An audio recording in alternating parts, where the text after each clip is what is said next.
Most expensive shotguns ever made. When compared to other types of firearms, a shotgun's design is very straightforward. A shotgun consists of a smoothbore barrel or two, a chamber, a hammer, and a stock at its most fundamental level of construction. It is kind of mind-boggling to consider that a device that is comprised of little more than these parts might have a value of millions of dollars, depending on its embellishments and its history. Griffin engraved in gold inlaid Holland and Holland Royal Deluxe Shotgun Pair. Price, $299,000. There are three fantastic names associated with this set of shotguns: the gunmaker Holland and Holland, the Belgian master engraver Philippe Griffin, and the gun collector Robert E. Peterson. This pair of shotguns is incredible because of all three of these names. The name Holland and Holland is recognized all over the world as a brand that produces some of the best shotguns that money can buy. Therefore, it shouldn't come as much of a surprise to learn that Griffin etched and inlaid with gold this pair of 28 gauge shotguns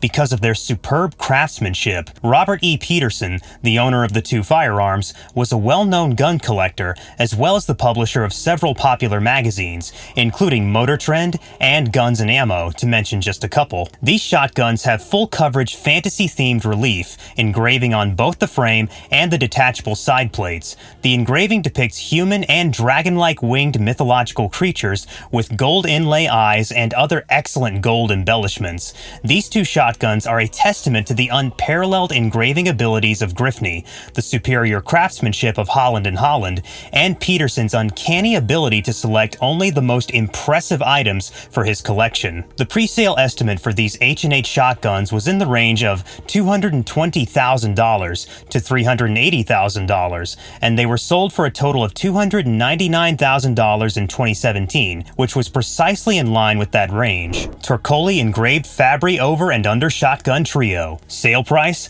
$402,500. This set of three shotguns with a 12-gauge barrel is inseparable and is numbered consecutively from 1 to 3. The three shotguns are breathtaking works of art that were manufactured in Italy by Ivo Fabri and etched by the well-known Italian engraver Manrico Torcoli. The engravings on the shotguns include cougars, leopards, lions, and various nudists. These firearms are a visual treat because of the engraving, which is done in the Bellino style. Each of them has been outfitted with particularly ornate Circassian walnut furniture to compete with the exquisite etching. The preliminary estimate placed this trio of Torcoli engravings between $300,000 to $500,000, and in 2020, they sold for $402,500, which was within that range. Theodore Roosevelt's Fox side-by-side shotgun. Sale price, $862,500. The 26th President of the United States was an avid gun collector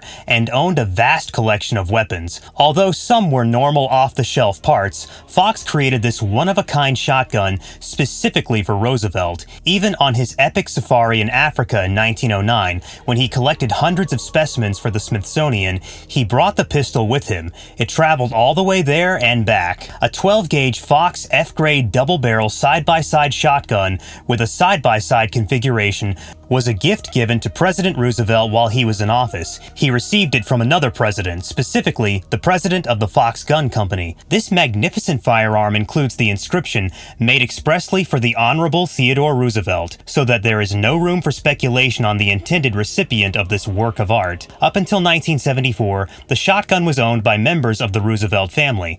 Thereafter, it changed hands in the year 2000, and then again in 2010, when it was put up for sale once again and brought in $862,500. Billy the Kid's Whitney double-barrel shotgun. Sale price, $978,312. Outlaw Billy the Kid, whose real name was William H. Bonney, is one of the few names from the legend-laden Wild West that is more recognized than others. This Whitney shotgun was formerly owned by Deputy Bob Ollinger when it was first manufactured. Ollinger met his end at the muzzle of his gun in a sad twist of destiny in the year 1881, when Billy managed to get a hold of it during his escape from the Lincoln County Jail. Billy shot and killed Ollinger. Ollinger had loaded his Whitney shotgun that morning in front of Billy, making fun of the young thief as he poured 18 pellets of buckshot into each barrel of the gun and said, "The man who gets one of those loads will feel it," before putting the gun away in the jailhouse. Billy had been arrested for his involvement in the robbery. Ollinger made his way back across the street to Billy, who was waiting for him as the first gunfire that signaled the beginning of the breakout rang out. Ollinger was struck in the chest by the first barrel, which had been shot by him. After that, Billy tapped the second barrel, which struck Ollinger in the same location as before. After that, Billy smashed the gun stock against the railing of the balcony, flung it at Ollinger, and yelled, "Take it, damn you! You won't follow me anymore with that gun." Ollinger picked up the gun and walked away. This famed shotgun, which had a damaged stock that was kept together by wire, was eventually sold in 2021 for $978,312, which was more than 3 times as much as the top end of the pre-sale estimate of $300,000. Parker Invincible Shotgun Trio. Sale price, $5,100,000. In 1923, Parker introduced the Invincible grade shotgun, which would become the company's highest quality model ever produced.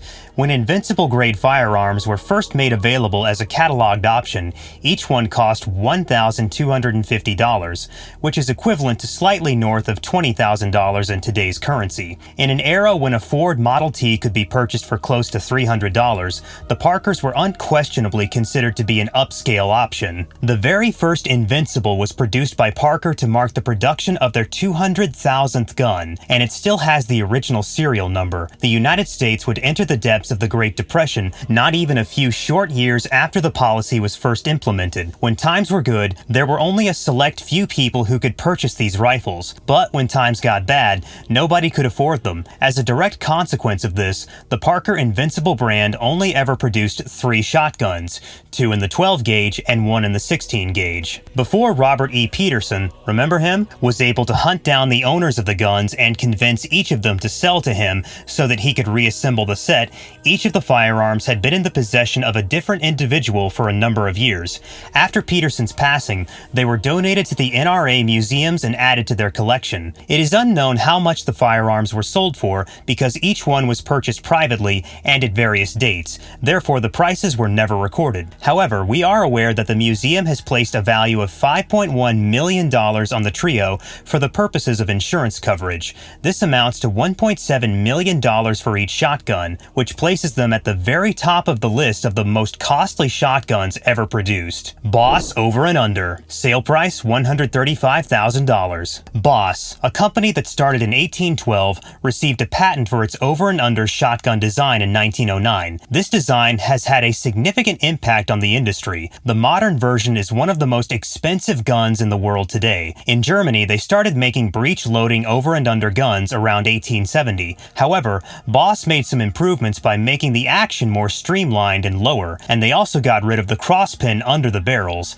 Instead, the rotating parts at the joint connect with specially shaped wedges on the barrel. The Boss has 2 systems that lock things. There are 2 drawers on each side of the walls. They meet in the middle of the barrel-shaped lumps. At the back of the chambers, there are 2 curved parts that stick out and fit into slots on the bottom of the action face. A bolt comes out of the front and locks these in place. According to Jason Craddock from the firm, he says that the draw system helps to reduce the strain on the knuckle and keeps the barrels in place. The rear bolt and bites securely fasten the gun. The trunnions are causing tension, but the draws help reduce it a lot. Many people have copied both systems, especially the rear bolting, and made simpler versions or exact replicas. Bosses usually have a turret system, a mechanical trigger, and a coil spring-powered ejector mechanism. That's all for the video. We will be right back with more. Don't forget to give this video a thumbs up and subscribe to our channel. Thanks for watching.